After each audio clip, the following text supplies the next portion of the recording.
Inflation is back with a vengeance, pushing prices higher across the board. This hits low and middle-income households the hardest, while the wealthy can more easily shield themselves.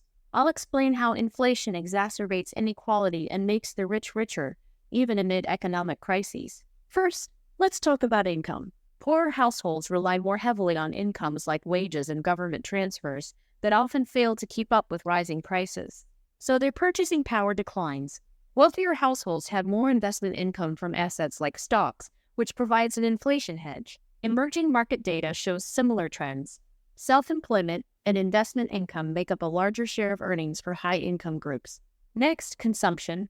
Poorer consumers spend a much larger portion of their income on necessities like food and fuel that have seen sharp price hikes. For the poorest households, food alone can account for 50% of spending. Richer households allocate far less to these categories, allowing more room in their budgets to absorb the impact. The rich also have more discretion on quality, buying in bulk when items are discounted and trading down to cheaper substitutes. Options most low-income families don't have, so inflation cuts deeper into their essentials.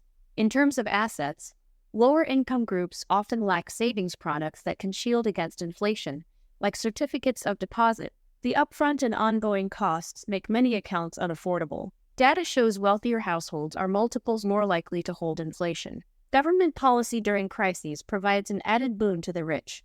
Central banks flooded markets with cheap money to backstop the economy when COVID hit, triggering a surge in asset prices that greatly benefited the wealthy. Stocks alone rose $14 trillion within a year, disproportionately padding portfolios at the top. Meanwhile, most countries froze tax rates for the affluent and provided them financial incentives. This further enabled windfall profits and wealth accumulation.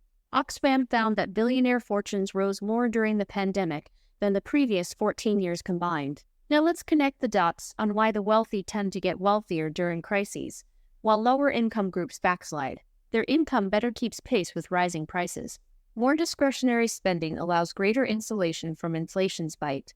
They hold assets and products offering inflation protection. Government stimulus and relaxed taxation turbocharges investment returns.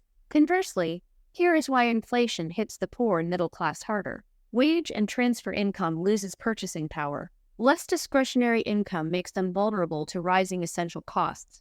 Limited access to inflation-hedging financial products due to affordability. As disposable income falls, families spend even more of their earnings on necessities like food and shelter. The net result is not only widening inequality between income brackets, but also potential knock-on effects, like reversing poverty reduction gains. Millions can get pushed back below the poverty line amid high inflation. While subsidies provide short-term relief on rising costs like fuel and utilities, they should be complemented with policies aimed at long-term support.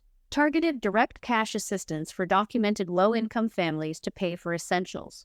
Expanded funding for programs providing free or subsidized school meals, affordable housing, and public health care. Financial inclusion efforts to boost access and affordability of low-cost transactional accounts and savings vehicles protected from inflation. Tax benefits and incentives for documented low to middle-income individuals related to necessities like food, housing, education, and healthcare. Well-crafted support along these lines can provide more impactful buffers against inflation for lower-income consumers, enabling them to better maintain their standard of living during economic turbulence. The reality is that inflation exacerbates inequality by eating away at lower-income budgets first. Meanwhile, the wealthy enjoy thicker padding from rising prices due to asset holdings, spending flexibility, government policy, and income resilience. While supply shocks and loose monetary policy have sparked the current surge in inflation, the unequal outcomes are not strictly economically determined. There is ample room for government intervention to counterbalance inflation's asymmetrical impacts.